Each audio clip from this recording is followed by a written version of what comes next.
চাওক বড়ো ৰাজনৈতিক দলৰ ওপৰত মই কোনো কমেণ্ট নিদিওঁ ক'ৰবাত BPFৰ লগত ক'ৰবাত UPPLৰ লগত এটা দুটা জেগাত ধৰক এতিয়া হৰি সিঙত আমাৰ কেণ্ডিডেট নাই থাকিলে অঞ্জলি বাইদেউৰ লগতো হ'লহেঁতেন গতিকে এতিয়া সমষ্টি ভিদে বেলেগ বেলেগ কথা যোনে গৈ বিজেপিৰ ছাপৰ্ট বিচাৰে এটা গৈবাৰীত প্ৰমোদ বড়োৱে গৈ ছাপৰ্ট খুজিছে তেনেকে হৰি সিঙা ৰৌতা বা ধনচিৰি বিভিন্ন বাওখুংৰি কেণ্ডিডেটবিলাকে বিজেপিৰ ওচৰত গৈছে আমি বিজেপিৰ পৰা এটাই কৈছোঁ যে দুইটা দলৰ যিটো দলেই বিজেপিৰ কাৰ্যকৰ্তাক ভৱিষ্যতে গুৰুত্ব দিব বিজেপিৰ লগত মিলা মিছাকৈ চলিব গ্ৰাউণ্ড লেভেলত তেওঁলোককে ভোট দিব আমি কোনো চইচ নিদিওঁ আসাম এছেম্বলিটো গণ্ডগোল হয় এইবাৰতো এছেম্বলিৰ তুলনাত ইয়াত একোৱে হোৱা নাই ডেকা ল'ৰা ইলেকশ্যন খেলে অলপ চলপতো ইটো সিটো হ'বই কিন্তু BTCত ইমান শান্তিত আপোনালোকে চাওক মই প্ৰথম দিনা এইটো ফিল্ডত আহিছোঁ যিমান মানুহ হৈছে তাতকৈ আজি বেছি মানুহ হৈছে নিয়মমতে ইয়াত ইমান মাৰপিট হ'ব লাগিছিল যে বিজেপিৰ মিটিঙত আহিব মানুহ ভয় খাব লাগিছিল কিন্তু অকল মোৰ মিটিঙতে নহয় প্ৰমোদ বড়ো মিটিঙতো মানুহ আহিছে হাগ্ৰামা মহিলাৰী মিটিঙতো মানুহ আহিছে তাৰমানে election has become a festival এইবাৰ BTCৰ ইলেকশ্যনটো এটা উৎসৱলৈকে পৰিণত হৈছে যিটো মোৰ বহুত দিনৰ পৰা মনৰ ইচ্ছা আছিল বিজেপিয়ে চিট পাওক নাপাওক বেলেগ কথা কিন্তু ইমান যে ৰাইজে উৎসাহেৰে ইলেকশ্যনত জঁপিয়াই পৰিছে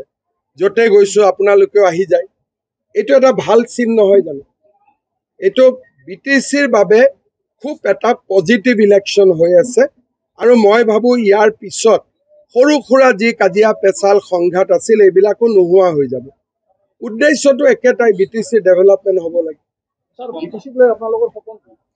চাওক মই ব্যক্তিগতভাৱে আপোনালোকে মোক দেখিছে 2002 চনত যেতিয়া আদৱানী ইয়াত ডাঙৰীয়া আহিছিল BTCৰ ৰেকৰ্ড ডে তেতিয়াৰ পৰাই মই BTCত আহি আছোঁ আজি BTCত যিমান কাম হৈছে Kokrajhar medical college Bodoland university ৰাস্তা চবতে মোৰ 1% হ'লেওতো কণ্ট্ৰিবিউশ্যন চবতে আছে আৰু অসমৰ কোনো পলিটিচিয়ান নাই যিয়ে BTCত ইমানবাৰ আহিছে গতিকে BTCৰ প্ৰতি মোৰ এটা শ্ৰদ্ধা আৰু মৰম অসম এছেম্বলিও মই BTCলৈকে লৈ আহিছোঁ গতিকে BTCক লৈ মোৰ প্লেনিং ডাঙৰ আছে সময়ো আছে লাহে লাহে হৈ থাকিব অসম বিধানসভাৰ অধ্যক্ষ বিশ্বজিৎ ভূঞাই কৈছে যে BTCখন লেতেৰা হৈ আছে তেখেত যদি BTCৰ চিফ হয় তেতিয়াহ'লে মইতো স্পীকাৰে কি কৈছে নাজানো কিন্তু এইটো কথা ঠিক যে BTCখন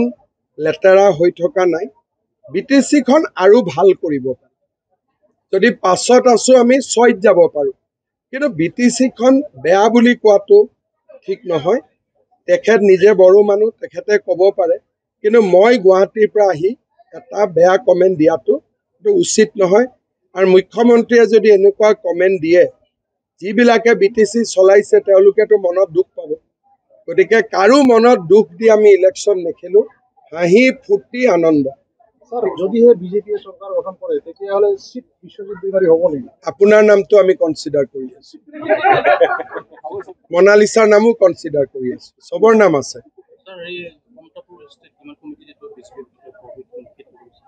কি কি কোনে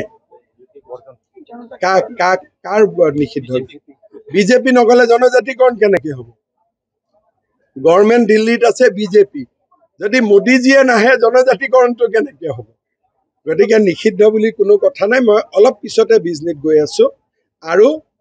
এই জনজাতিকৰণৰ প্ৰক্ৰিয়া বহুখিনি পজিটিভলি আগবাঢ়িছে এইবিলাক যিবিলাক গণ্ডগোল হৈ আছে ইয়ে প্ৰক্ৰিয়াটো দেৰি কৰি দিব মই স্মুথ কৰি তাক আগুৱাই লৈ গৈ আছোঁ এই মাছাল প্ৰচেছন জোৰ লোৱা প্ৰচেছন এইবিলাকত কেতিয়াবা গণ্ডগোল হ'ব প্ৰক্ৰিয়াটো দেৰিহে হৈ যাব আৰু মই কথাবিলাক সকলোকে বুজাই থাকোঁ টেলিফোনত ভাই আন্দোলন কিয় কৰিব লাগে নৱেম্বৰত ৰিপৰ্ট হ'ব